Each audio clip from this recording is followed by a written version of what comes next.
Then we are off. Hey, everyone. Welcome. It's Friday, January 31st, the last day of January before February comes. How's that? How's that for a revelation to start the show here with Chris Perkins from the South Florida Sun Sentinel, back from Mobile, Alabama, and we will discuss a little bit of the Senior Bowl, coaching moves, and anything else we can think of to discuss related to the Miami Dolphins. How are you, Perk? Welcome back to sunny South Florida. Yeah, it's good to be back, man. January 31st. This is the time where you always have to say, boy, that month went fast, right? And that's kind of the obligatory comment. No? All right, No. Good for you. Good for you. No, actually, to me, it has dragged on. And I think last year it went by a lot quicker because the Dolphins were in the playoffs. So we were like busy with playoff coverage before the game in Kansas City. And this year was like, wah, wah. Yeah, that's right. Yeah. Yep. The coaches made it through. Some coaches made it through. GM made it through. So yeah, here we are, baby. Here we are. Okay. So don't know exactly where to start, but you mentioned the coaches. So let's do this. We will start off by telling all Dolphin fans, those who are Anthony Weaver fans, looks like he's going to be back. Apparently the New Orleans Saints are zoning in on Kellen Moore as their new head coach. They're going to interview him in person after the Super Bowl, which it so happens to be in New Orleans. How convenient, right? Yeah, how about that? Yep. So Anthony Weaver is going to strike out in that attempt to become a head coach. Also interviewed earlier with the Chicago Bears. Also means Darren Rizzi is not going to get that head coaching position after being the interim head coach at the end of the year. And best guess here, just spitballing, Rizzi's going to wind up in Denver rejoining Sean Payton. Mm-hmm. So, guess the first question here. Anthony Weaver staying put as Dolphin defensive coordinators. Big deal or no big deal? Huge deal. That defense was really good last year, and it was rough losing Vic Fangio. They recovered very well with Anthony Weaver, and so keeping Weave on that staff is going to be absolutely huge. I do get nervous when I see ex-Dolphins coaches going places. Anthony Campanelli, wasn't he Jacksonville's DC, right? Was he named Jacksonville's DC? Somebody's DC. Yes, he was, and now they're going to be talking ass whooping in Jacksonville. That's right. Exactly.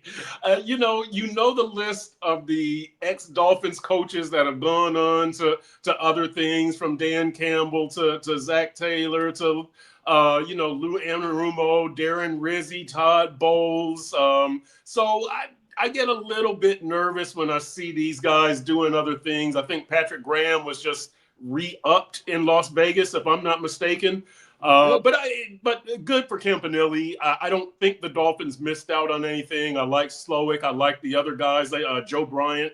No, you're not a Slowick fan? But I think they've recovered. Right. But I like Campanelli a lot, actually. Yeah, I get a little.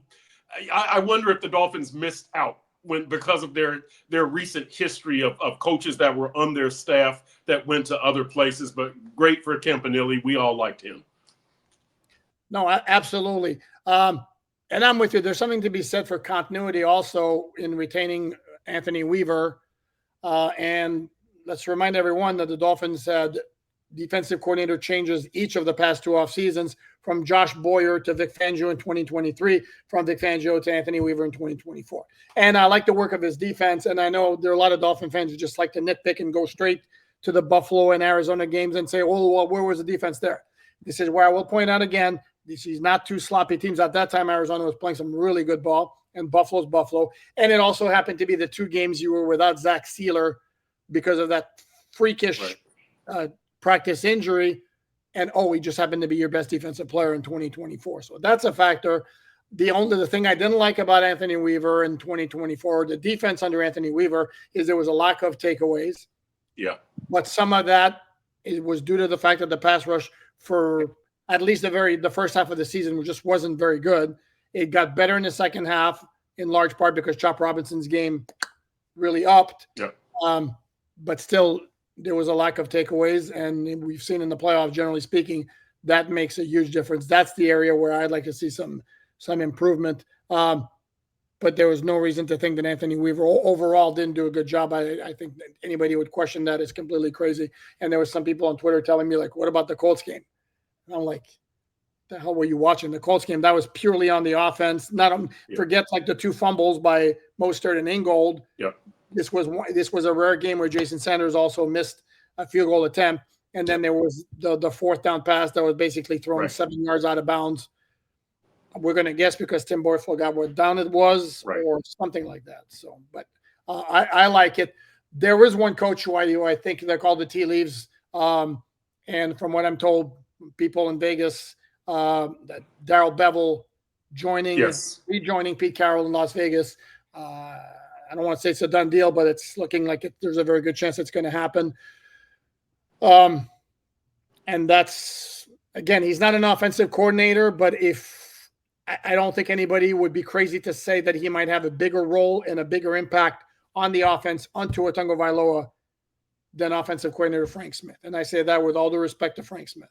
Oh yeah, and then Mike McDaniel. Let me tell you a story. I've told you this Brian Hartline story. This will make sense soon.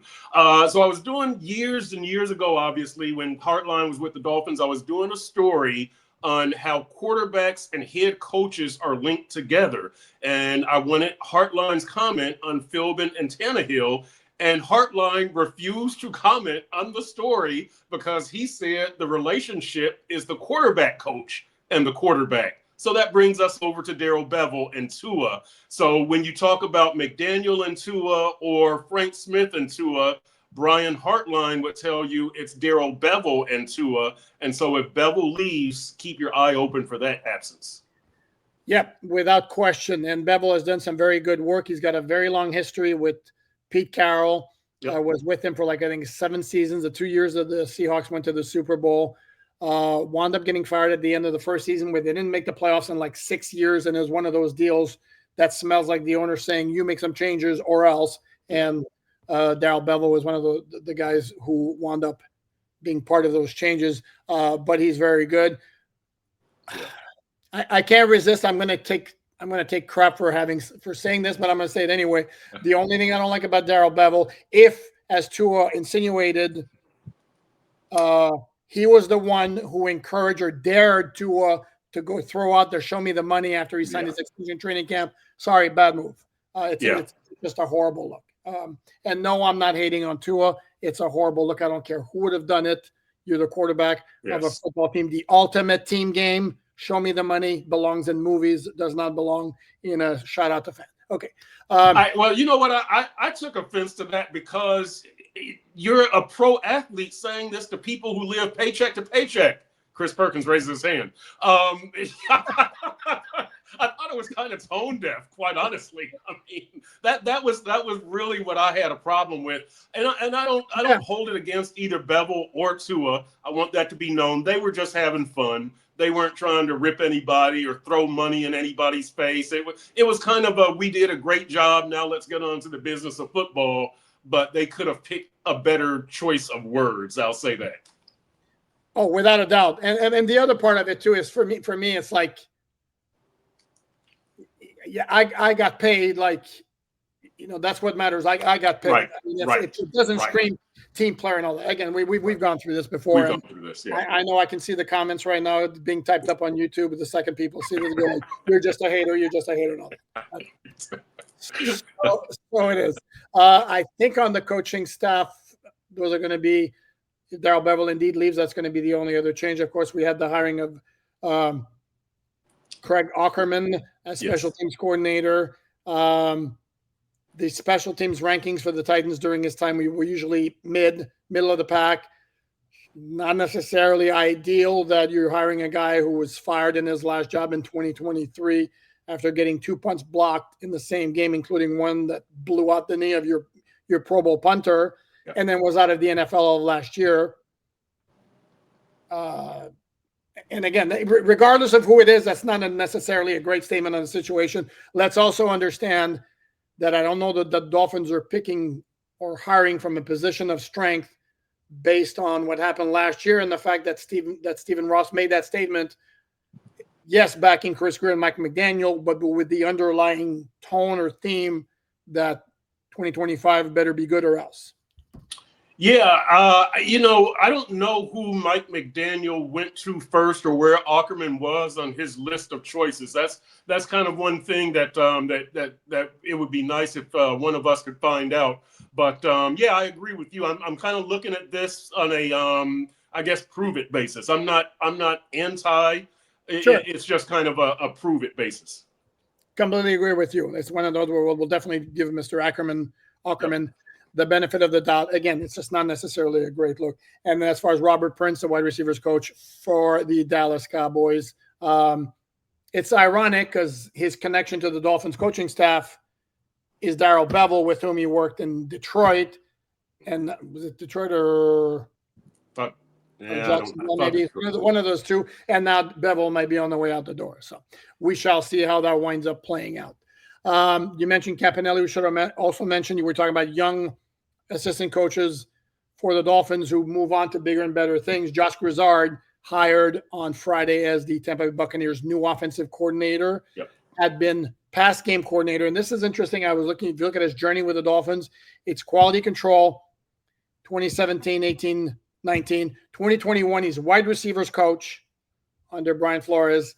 Mike McDaniel arrives in 2022, hires Wes Welker as wide receivers coach, and Josh Grizzard goes back to quality control, which is a demotion, basically.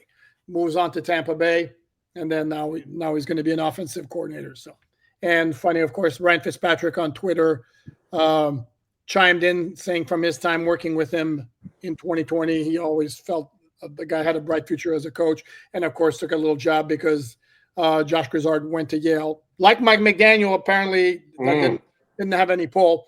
And of course, Fitz joked that, other than the fact that you went to the wrong Ivy League school, you were a good dude. And of course, this is where I pointed out. Fun fact here, I don't know if you guys are aware of this, Ryan Fitzpatrick went to Harvard.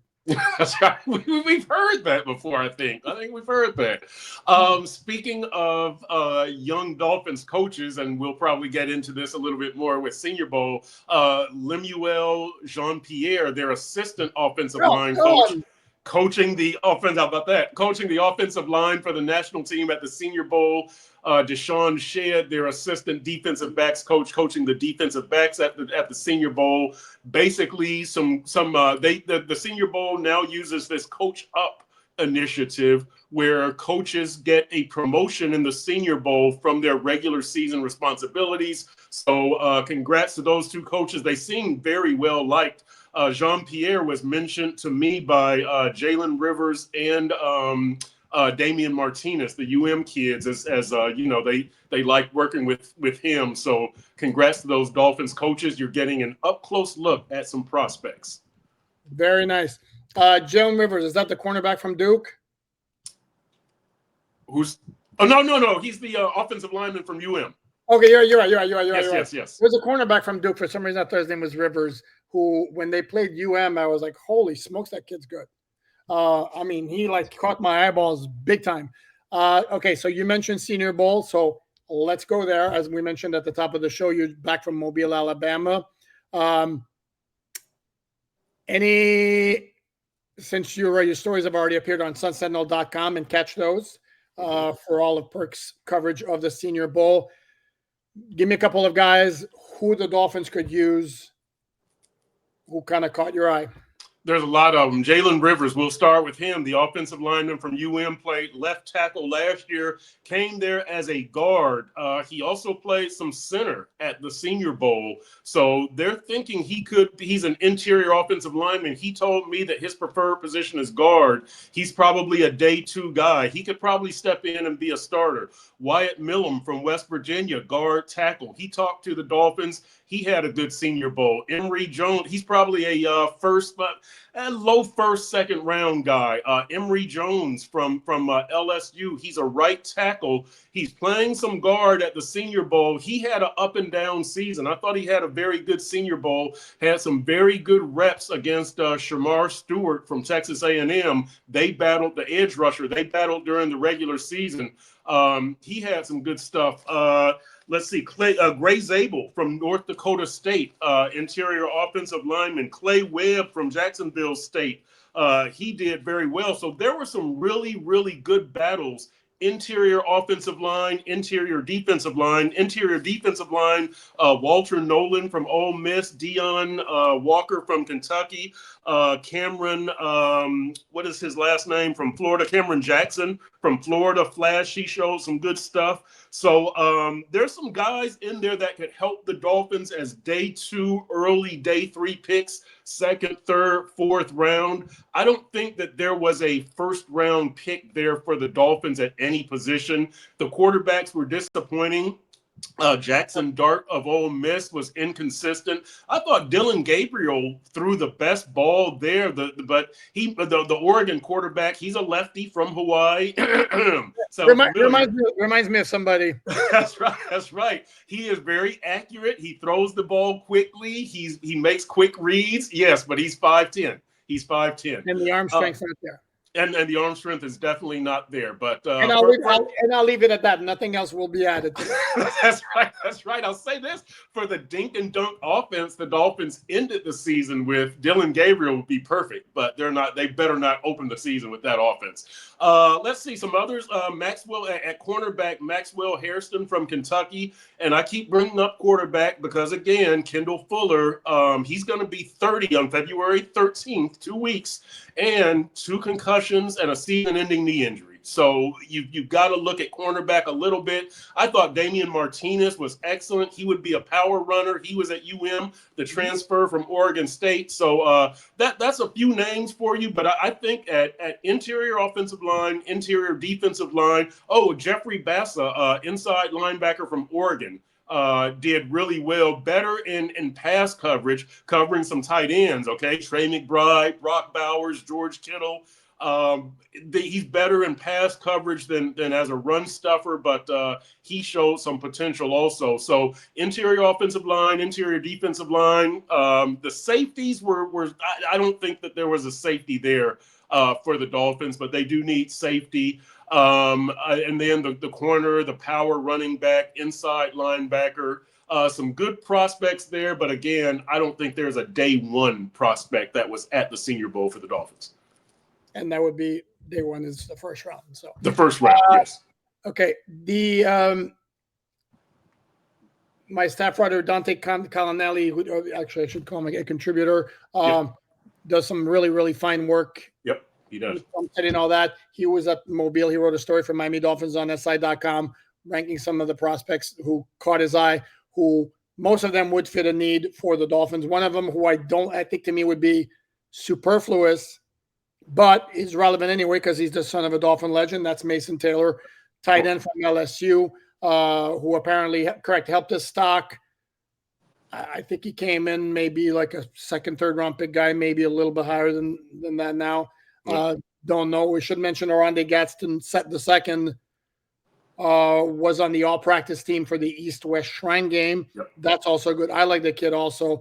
I don't know if he's considered a great prospect yet. He's kind of a bit of a tweener. But if he's anything like his father, it's basically you can count on having great hands. You can count on running good routes. So, Elijah Arroyo, the tight end from UM, also excellent. Him and Mason Taylor were just balling. I mean, those two were clearly better than the other tight ends there. If Arroyo can stay healthy, he's got a really good NFL future ahead of him. And Mason Taylor, the way he separates, good hands, great genetics. Those two are really, really good players that were at the Senior Bowl. Maybe the 2 best position players at the Senior Bowl. Oh, interesting. They were really good. Yeah, I saw Arroyo several times in UM games last season. And that dude can play. I mean, he caught my eye from the very first time I saw him. And then every game, it's like, oh yeah. A lot more than, because I know some fans or some analysts really like Restrepo as a wide receiver. I like Restrepo. He's limited, but he's really. I mean, the kid knows how to get open. I mean, that's the thing. And he's a local kid, Deerfield Beach and St. Thomas. But he really, really knows how to get open. He knows the game very well. If he knows his quarterback like he got to know Cam Ward, he can really, really help you out of a lot of trouble. Okay. I want to get your take on this because I wrote something on Miami Dolphins on SI.com, which basically I will summarize it. but for those, please check it out.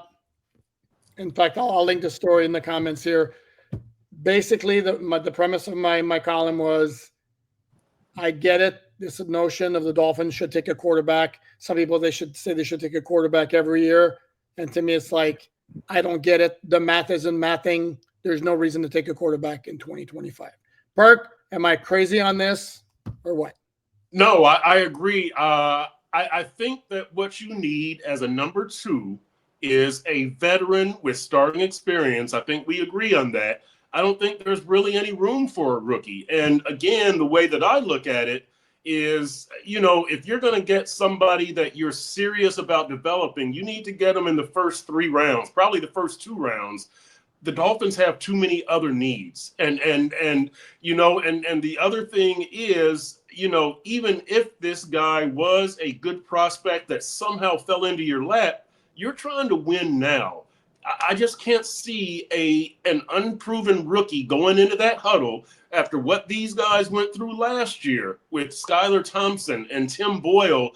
They're not going to believe. You need to be Snoop Huntley level or higher for these guys to believe that you can take them somewhere. So on a couple of levels, I don't think it works. And really, if you're going to get somebody in the later rounds, you're going to be dealing with a Skylar Thompson situation that you don't have time to mess around with that. So go with a veteran backup. Maybe if a rookie free agent comes along or a 7th round pick, but quite honestly, in the 7th round, I would rather take a flyer on and try and get a Malik Washington, who I know is in the 6th round. But 6 and 7, I would, in the Dolphins' position, I would probably just rather take a flyer on a position player. I would probably just have 2 veteran backup quarterbacks, quite honestly. Yeah, and I don't want to expound too much on that because I don't want to spoil the story I wrote on the website. Because again, I make money 2 different ways: the podcast and the website. So please go check out the story on the website. I actually kind of like it. But the one point I will add is, to me, the idea of taking a quarterback 4th, 5th, 6th, 7th round. Look around the NFL; those guys don't become starters, with very few exceptions. Okay, right.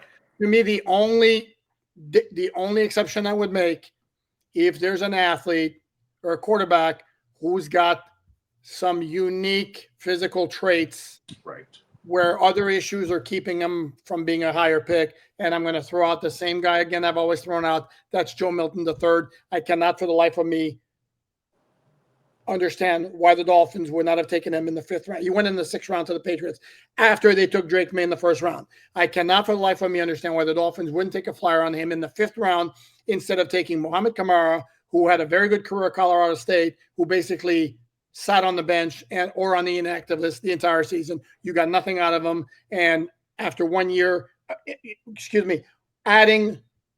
got nothing out of him, adding the circumstances where the Dolphins were desperate for pass rushing help. So I think at this point, it's fair to say, big question mark as to whether you'll ever get anything out of him. In the meantime, Joe Milton played 1 game or part of 1 game for the Patriots, and damn, I mean, he made some plays that were like, damn, big bazooka arm, and can run. Yeah. Why? I mean, to me, the chance, however small you think it might be, the chance that he harnesses and fine tunes all the gifts as he has, dude could become a massive stud. And however small that chance, you take that chance. Yeah, I would take a flyer. If it's another year for a different season, definitely, because why not? I'm not a fan of take a quarterback every year because, again, I think it takes a quarterback 3 years to develop. How are you ever going to know? Now, if I'm not mistaken, didn't the Patriots kind of stack some quarterbacks with Jimmy G? And it seemed like they had 2 or 3. They traded Jimmy G. It seemed like they drafted one every 2 or 3 years for a stretch there. But I'd have to go back and look. But I don't think they do it. Yeah, I don't think anybody, I'll go back to the Washington football team when they drafted RG3 in the 1st round and Kirk Cousins in the 4th round. And we just saw Atlanta kind of stack the Kirk Cousins, Michael Penix But drafting a quarterback every year, I just don't. I could see drafting 2 in a year, but drafting one every year, I just don't see how that's going to work out for you because they're not going to have enough time to prove themselves. Yeah, and the Dolphins are in a different situation also, is they're Right. committed to Tua for the next 2 years, like it or Right. not. Right. He's got 39 million cap number in 2025. If he's on the roster on March 14th, 56 million guaranteed for 2026. Does anybody think he's not on the roster on March 14th? No. He's here. So, Hey, let right. me ask you something that I thought about earlier today. It's crazy, crazy, crazy. If Aaron Rodgers said he wanted to come here and be a backup, should the Dolphins bring him in? I would say absolutely not, because I wouldn't want him looking over Tua's shoulder, because people like me would be talking to Aaron Rodgers all the time, and it would be a huge distraction. It would be great for talent. He's one person who I would say absolutely zero chance. You can't bring him in here and do that to Tua. You disagree? No, I talk about the knucklehead factor going up. I mean, no offense. I mean, knucklehead. That would be Tyreek and Aaron Rodgers having a conversation. That would be interesting. They already have a couple of players who, let's put it politely, soak up a lot of oxygen. Yes. I mean, you add them to the. First of all, I think we both know that there's zero chance that would happen. Zero. I also think there's zero chance that he would. I think the only way he would even consider the idea is if he thought in the back of his head, you know what, I'm going to go over there and I'm going to blow him away with the way I'm throwing the ball still, and they're going to give me the starting job. Yep. I don't think for a millisecond he's going to go overhead. He's going to go over there and be glad to accept a backup position. That's just not.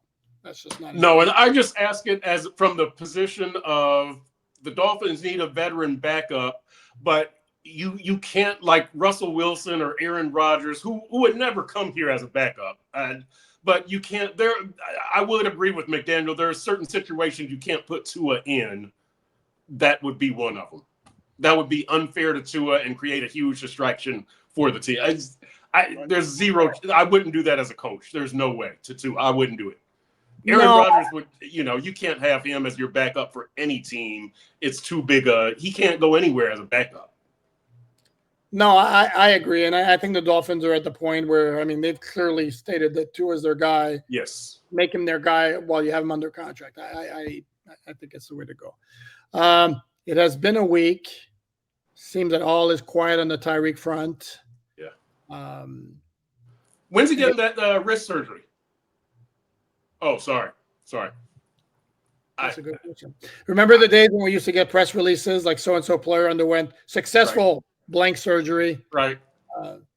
I did see Drew Rosenhaus at a restaurant on Wednesday night, but I did not ask him about Tyreek. I'm a little skeptical about the wrist thing. I'm the one who asked Frank Smith and Wes Welker, do you think this is a troll job? And sometime in July, Tyreek's going to come out and say, got y'all again.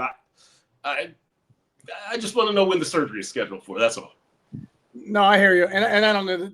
Again, to me, he lacked the same explosiveness he had in the previous 2 years, and it's not the risk that's going to affect that. Now, did the risk play a part in him getting the ball taken away from him by Derek Stingley on the 3rd pick against Houston? Maybe. That's possible. If there's pain involved, the second there's a lot of pressure on your wrist and you catching the ball and you got a guy tugging at it, I could imagine at some point it'd be like, ow, and maybe you don't have necessarily the strength that you normally would have to yank it away. So that's true. That's true. I just want to know when the surgery is scheduled for. Well, I'm sure. We want to know, right? You know what? I think that's going to wrap it up. Any final thoughts, Mr. Perkins? We got a full week of Super Bowl follies and previews. We do. I know. Can't wait for that. So I'll just say this. I mentioned this before. I'm interested in the defensive coordinator battles in this Super Bowl. I love Spagnuolo and Vic Fangio. They don't go head to head, but I'm very interested in seeing what those guys have cooked up for the opposing offenses. I think defenses are going to be huge in this Super Bowl. Yeah, I agree. But I'll make a very bold prediction right now. If the Eagles ever find themselves in a critical fourth down situation, Spagnuolo's going to blitz. I don't understand why. Anyway, no prediction yet because we have a full week. By the way, where do you stand on this idea of the bye week between the conference championship games and the Super Bowl? I would rather just play the Super Bowl, but I guess you need some healing up time and some hype time.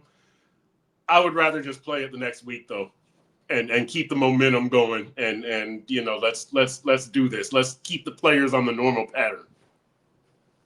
Yeah, that's always been my feeling, and I was told by somebody who works for an organization that logistically it's a nightmare to do it in 1 week. It has happened before.